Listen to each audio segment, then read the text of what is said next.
Hello everybody, welcome back to Shadowrun Hong Kong. Let's see if we can get out of here without attracting more attention.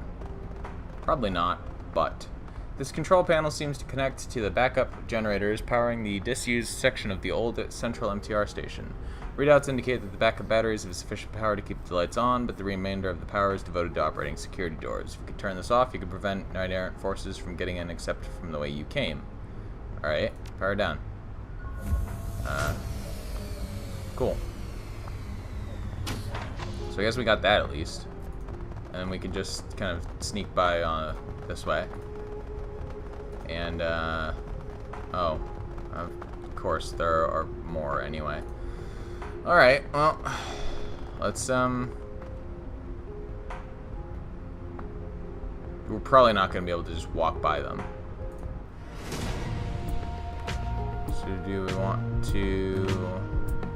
How close can we get anyway?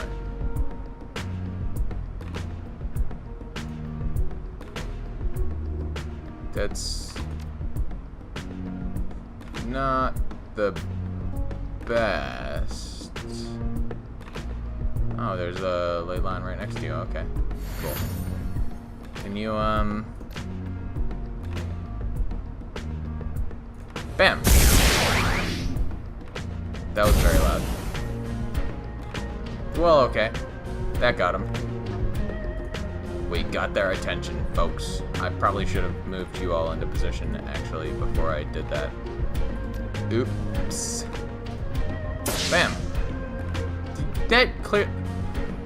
Okay, that missed the one I was aiming for, but it clearly hit the Enforcer. Alright. Well, activate your drone. With any luck, they should be dead before they call for reinforcements anyway. Increase its aim. And then we want you to just run in. Just run in. Just run in. Spank him. Oh, he's got his grenades. He's got self-replenishing grenades. That's absurd. Slash. And smack? Ooh. Not a bad hit. Really. So let's take a pot shot at you. Oof. And take a pot shot at you. Okay. Oh. Alright, you guys get to actually do something. Oh, what? Where did those turrets come from? Excuse me, pardon me, I did not realize there were turrets there. How dare you, sir?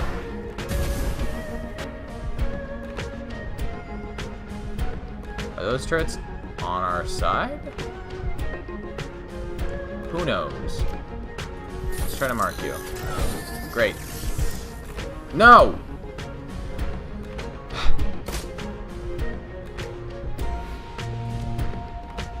Alright. Bam. Bam. Bam. Great. No, seriously, why are there turrets? Alright, well, let's go. Upstairs. Into the wild blue yonder. Hi? Yet another... As you move through the MTR station, several figures move to interrupt your advance. The leader is obvious, a hulking brute of a troll. He cradles a heavy assault rifle in the crook of his cyber arm, and reeks of stale cigarettes and casual brutality. The name Steeltooth is stenciled across the flak chest beneath his jacket. His eyes narrow as you approach. It's far enough for you, punk. Steeltooth gestures toward you with the barrel of his gun, taking a drag from his cigarette. Crew's had a long night, nerves a little raw, you know. Crunching somebody's face always brightens my mood. Let me speak in small words so you don't misunderstand. He takes the long drag on his cigarette, exhaling the smoke through his nose. Give us the prototype laser or we're gonna kill you so hard your ancestors feel it.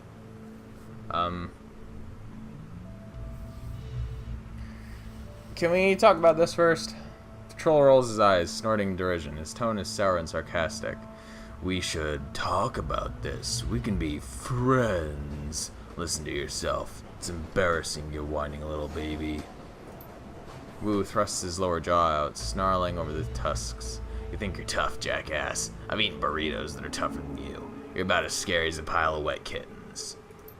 Troll doesn't even favor Wu with a glance. Better keep your dog over there on a shorter leash, woman, or he's likely to get put down. He takes one last drag from his cigarette before spitting the butt out on the tiled floor. Right, cigarette's done, which means your time's up. Hand over the prototype now. You must be that genius Ares caught breaking in. Twice. In one night. What are you talking about? Don't be stupid. His shifting stance and wary eyes indicate the depth of his ability to lie, about the same as a puddle. You came in the front door first, then you came back dressed as a janitor. Hey, shut up, okay? Just shut up. I was doing legwork, and the suits weren't telling me nothing, so I had to get in and root around a bit, you know? He's becoming increasingly agitated. You want to keep your arms? You don't tell anybody about that. I'm not giving you a damn thing. Oh, you want to be a hard case, is that right? Fine. He lifts his rifle, sneering down the barrel at you. Light him up. Let's see how well that works for you. You guys really think you're... Oh, jeez. Oh, at least that wasn't AoE. If you really think this is going to end well for you, then by all means. It's not. But it's cute to see you try. Why do you have 5 more health than your maximum health? You're a cheater. I don't appreciate cheaters. See, we have this little secret tech here. It's called Crochet, and it's really quite a badass, actually.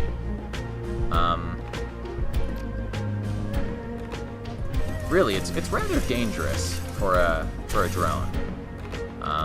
So you're gonna get sawed in half, yeah, and then you're gonna get popped with a headshot. I didn't even. And you're gonna get hit with that, and then actually we don't even need to, yeah, and then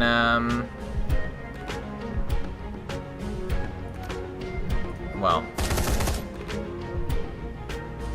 we'll see how, let's see, what's this, 2 attacks, less chance for crit, well, bam, and bam, and bam, yeah, that worked real well for him.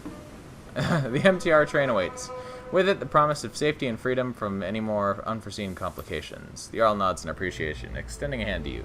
Thanks for all the help tonight. I don't know if I'd have been able to get out of there without you. The world's better off with people like you in it. What are you going to do now? He shrugs and grins. The usual, make a handoff, get paid, probably take a few more jobs out here. Got a lot of debts to pay off, you know? Nothing's free in this life. You keep safe out there, okay? We all gotta stick together. If we don't, we end up with bullets in our back. Yeah, take care. Which one of them was the quote-unquote leader? Because they all seemed like they were... Yeah, okay. Alright. Let's go home, boys. The MTR train pulls away from the station. You become lost in the crowd, just another face traveling from Central toward Kowloon. Every second puts blessed distance between you and the hornet's nest of knight-errant soldiers you left in your wake. With the data planted and GPS module in your possession, it seems certain that Ares Asia will place the blame for your run at the doorstep of the Red Dragon Association. Loss of the prototype laser is unfortunate, but allies are often more valuable than gear, especially in the shadows. With any luck, they'll be able to pay you back soon enough. Also, there's the fact that we're not spec'd for combat, necessarily. Like, straight-up combat, at least. So using a laser gun, like, unless it was literally a pistol, it wouldn't have worked very well for us, anyway. And we don't really have anybody... Like, I guess we could have maybe tossed it off to Duncan, but we would have to do that for literally every run, and that's kind of more bother than it's worth. Honestly. Like, managing companion equipment in this is, still not great. because they have their own like personal equipment setups, which is awesome because it means you don't have to manage their inventories or anything, but it means that if you want to manage their inventories, you are kind of out of luck. Anyway, let's see what we got. What do we want to level up?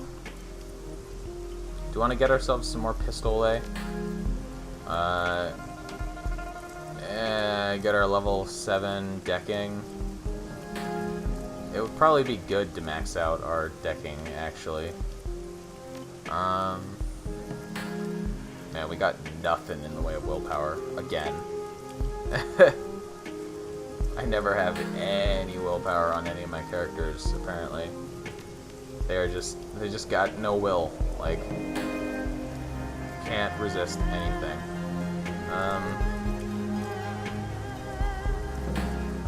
Let's see.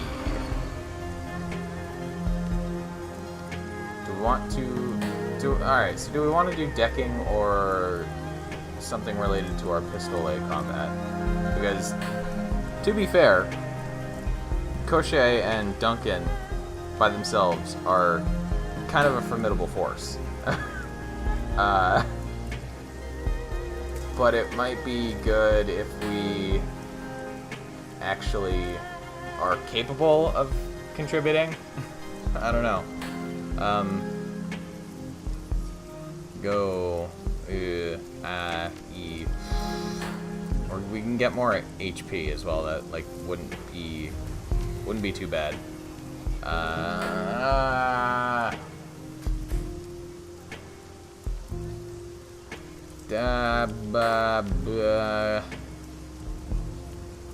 We're gonna get ourselves some ranged combat. And we got 3 left. That's not the best. Not the best around.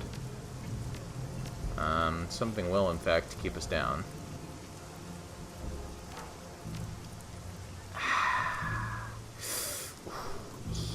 Alright. No, we're not gonna take that. We don't use those anyway. At least not yet.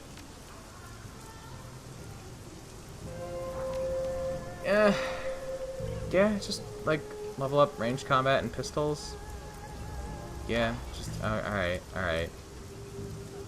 Might have been better to level up decking or biotech. I don't know. I don't know. I just don't know. I just don't know, sir. Don't know. Anyway, we'll stop by our home sweet home. Check out what's going on. See if there's anything more to catch up on with the Bill party members. That went marginally better than I was expecting, considering the start of the run. So at least there's that. Do we have any pay data? Hey, experimental research. And claim payment. Your payment's attached. I confess I'm very pleased with your work. It's not every runner who could have pulled off a job of this magnitude. Well done. Cool. So we don't have any active jobs now. We are all out of work. And we don't have any pending jobs either, right? Yeah, no. We're all out of work. Alright. Well, that's that, I guess. We, well, let's see if, these guys have anything more to say, at least. Hi. You enter to find Wu stalking the floor silently, one hand held rigidly near his hip, the other flexing and unflexing again and again. When he notices you, he nods once and goes back to his caged panther routine. You're gonna wear a hole in the floor that way. He keeps pacing. You need something. I need to know you're not gonna go on a rampage soon. Go a rampage. It looks like you could use a drink. I hear Club 88 has 2-for-1s between 4 and 6 o'clock, but you'll have to drink them both. I don't put drugs or alcohol into my body. Anymore, you mean. So pure, so manly. Drop it. We both know what can happen when I drink. I don't need my judgment impaired like that anymore.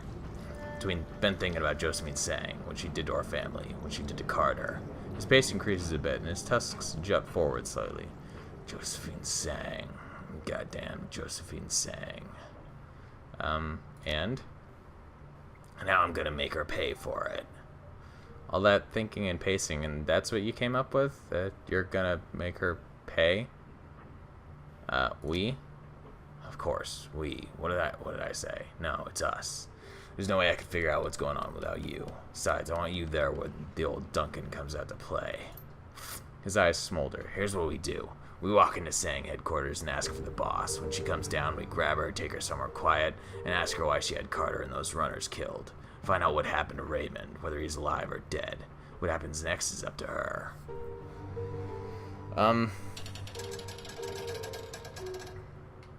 Kidnap a member of the Hong Kong Executive Council while there's an APB out on us? It's bold. They'll never see it coming. This is the way to go. My way. My way, Duncan? Yeah, my way. There's one way this is gonna go. He catches himself. Understanding appears in his eyes. Oh, crap. That's what Ray used to say. Huh, our benevolent dictator. No questioning his rules, no falling short of his expectations. It was his way or the wrong way. He could be pretty harsh when we didn't live up to his standard, or you'd get the full-on Raymond treatment. I didn't care to be on the receiving end of that, and I was more than once, that's for sure.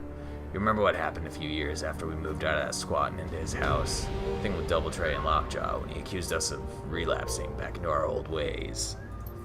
Man, that was when Ray's authority finally got tested.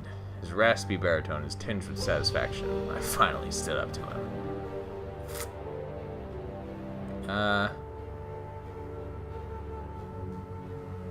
He couldn't hear a word you were saying. I'd never seen him so angry. It was a sight to behold, that's for sure. I didn't listen, he didn't listen, then we butted heads. Same as always. He smiles, but it's filled with regret. But that one was the worst. Good thing you were there to stop it. His face settles into an expression of resignation. Okay, we don't need to do things my way. No need for us to butt heads. He stretches. You can hear his joints crack. On that note, I'm gonna have to ask you to clear out. It's been another long day. I'm getting the feeling they're all gonna be long days. I'm getting that feeling too. Anyway, have a good night, Kira. I'll catch you tomorrow. Okay. We could probably chat him up again, to be honest, considering how far we are in the... I don't know. What are you up to? Our avatar blossoms on the screen at your approach. Need something? I'm busy. That's all stuff we've said. Okay. Alrighty. I guess. Hi, what's up? She looks up from her hot plate at the sound of your approach. A smile creases her face. She raises her eyebrows and gestures at the cabin around you. You know, Defiance has really been shaping up over the past few days. With all the work that we've been putting into her, she's starting to feel like a real home. Anyway, enough about the boat. She puts her hands on her hips, sending madness scurrying. Ready for your next lesson, or did you just want to chat? Sure. Next lesson. That's good. I was hoping you'd want to keep going with this. It's good for you, and I'm kind of enjoying it, too. She runs a hand through the knotted ropes of her hair, a contemplative look on her face. A moment later, she turns her attention back to you. Alright, this is going to be another long story, so I'm thinking we should take it in chunks. If you got any questions, you can ask them along the way. And if you need to take a break, we can come back to it. Sound good? Sure. Good. So last time, I told you about an event that brought an end to my illustrious career as a subcontractor. This time, I'm going to tell you about a run that I went on with my regular team. Nightjar's team? No, this was long before I hooked up with them. Izzy was still learning to deck back then. She was good for her age, but she wasn't ready for prime time. It'd be another couple of years before I'd meet Nightjar or Auntie Chang. You don't know anyone from the group that I'm talking about. They're all gone now anyway. You've, had a rough career, haven't you? Yeah. I guess I have, but I'm still alive. That's something. Puts me ahead of a lot of other runners I've known. Case in point, that's what we were saying. Truth of the matter is runners dying on the job is an occupational hazard. We're disposable assets. Shouldn't come as a surprise when we get used up and tossed away. Same way in the Barrens. Yeah, you know how it is. People die, it's sad, but there's no sense moping about it. Alright. So... Go on. She extends a hand so that she can count off teammates on her fingers. Madness scurries down her sleeve and perches on her forearm. Our muscle was a Hawaiian Jew with poor impulse control. Big, round guy with lumberjack arms and ringlets in his hair. He called himself Honu. I guess he loved turtles. I don't know, street names are weird. We had a tech specialist, Egret. She was tall, gawky, dyed her hair bone white. She had a drone named Arlo that followed her around like a lost puppy. She was kind of a jack of all trades, but she could get the job done. Fun at parties, too. Our de facto team leader was a guy named Sui. He was a wiry troll, and if you can imagine that. Probably about 2% body fat, all skin and bones, walked with a hunch to make himself look smaller. He was a shaman, followed rat like me. Sounds like an interesting group of people. It was. Then everyone I've worked with has been interesting in his or her own way. As a rule, shadowrunning is a profession that attracts boring people. So how'd you meet them? Through mutual friends. We actually all lived together before we decided to start running as a team. There was this floating squatters commune out in Hungham Bay. It's probably still out there, actually. Haven't been back in a long time. I spent a few years living on the thing, and the rest of the team lived there with me. Squatters commune? Yeah, we called it the sinking ship. It was like an enormous raft, all bolted together from old shipping containers. It wasn't the most comfortable place I've ever lived, but the price was right and the company was good.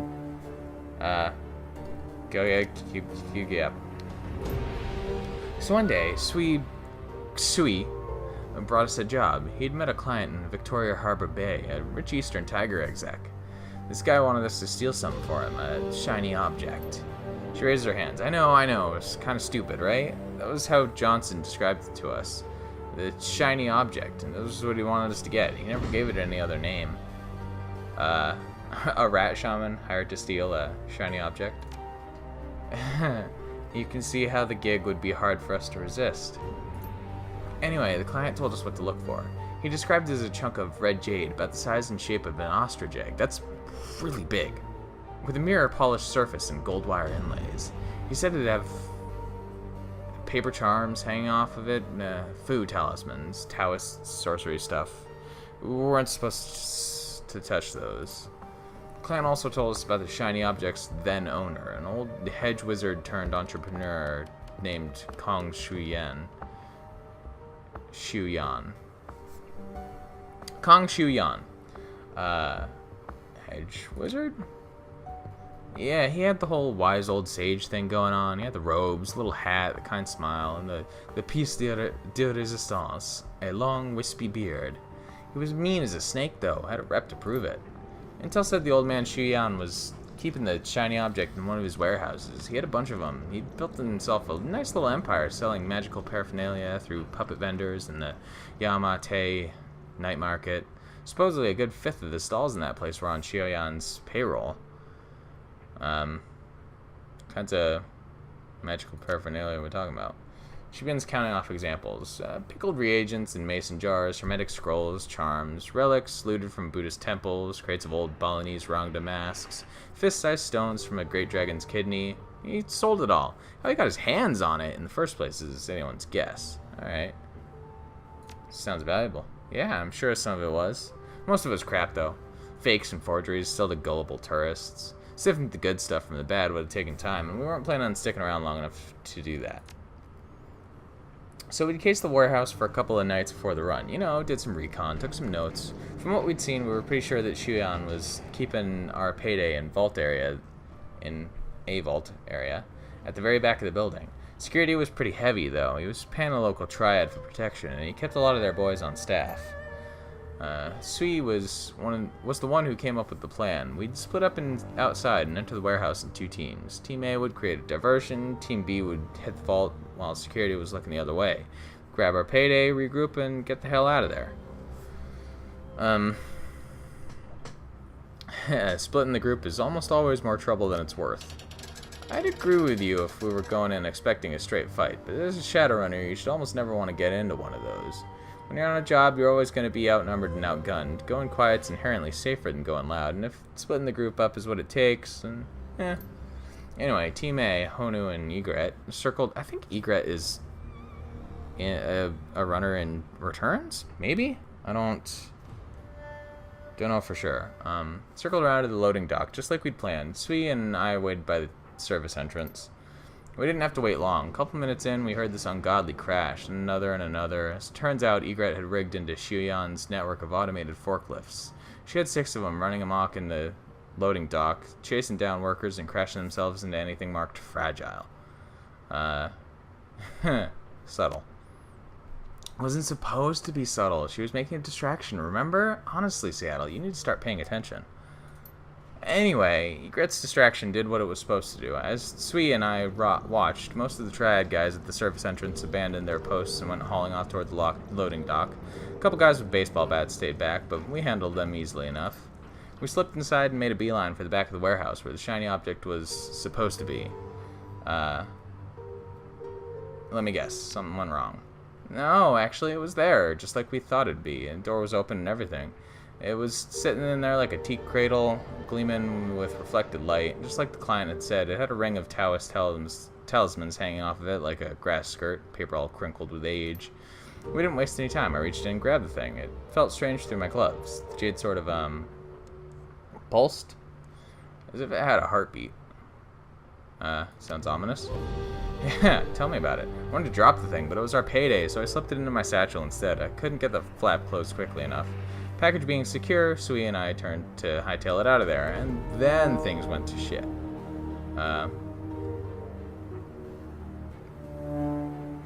The unpredictable? No, not the shiny object.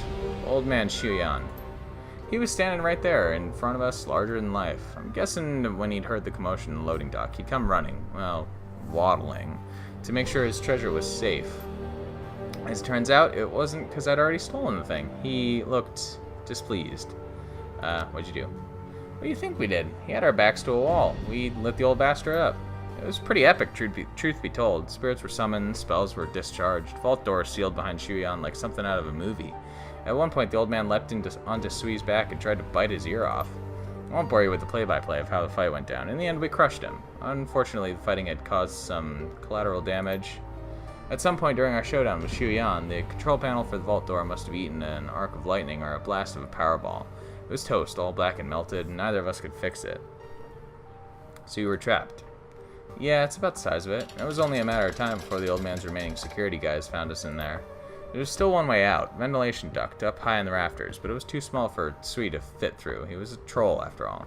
I had the shiny object, but if I left him there and security got to him, well, you do the math. So here's the conundrum. I've got the payday in my satchel. The team is split. It's inevitable that more Triad 49ers are going to find us, but we don't know when or how many. Egret and Honu are holding their own in the loading dock for now. I could stay with Sui to help fight off the inevitable wave of Triad 49ers, but we'll be badly outmatched, like badly. The odds of survival won't look good for either of us. If Egret weren't pinned down in the loading dock, she could probably get the vault door open, but in order to get to her, I'll have to leave Sui alone in the vault. If Shuyan's reinforcements find him before I get back with Egret, well, she uses her thumb to draw a line across her neck.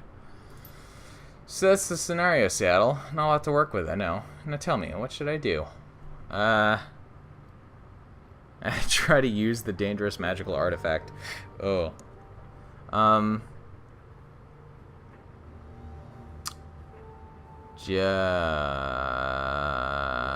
What I would do... As this character, let's see. Go for Egret.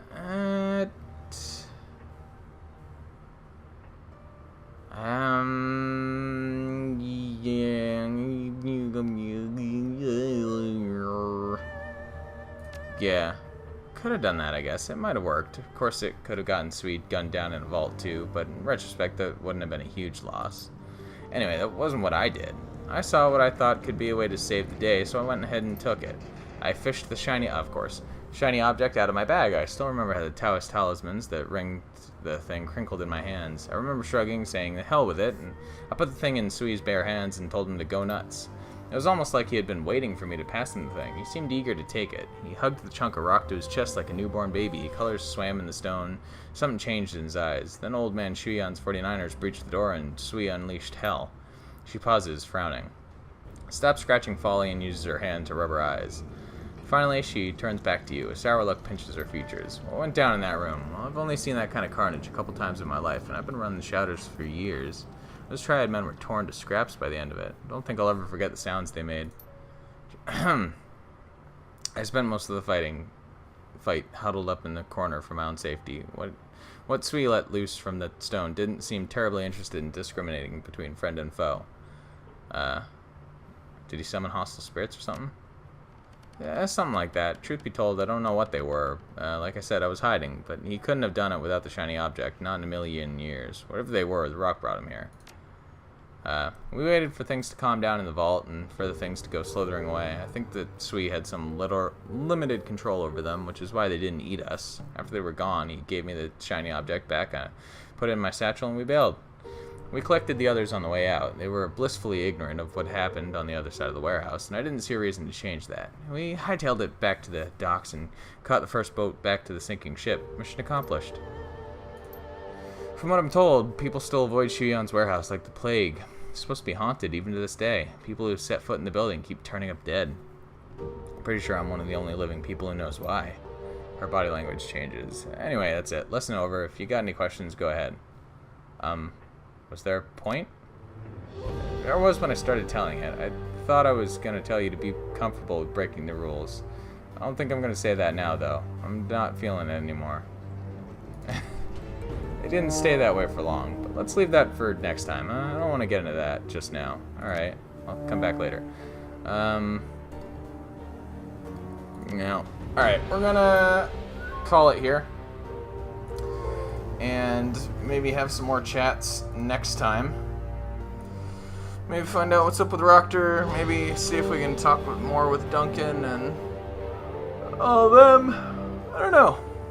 We'll figure something out. So thank you all for watching, and I will see you next time. Bye!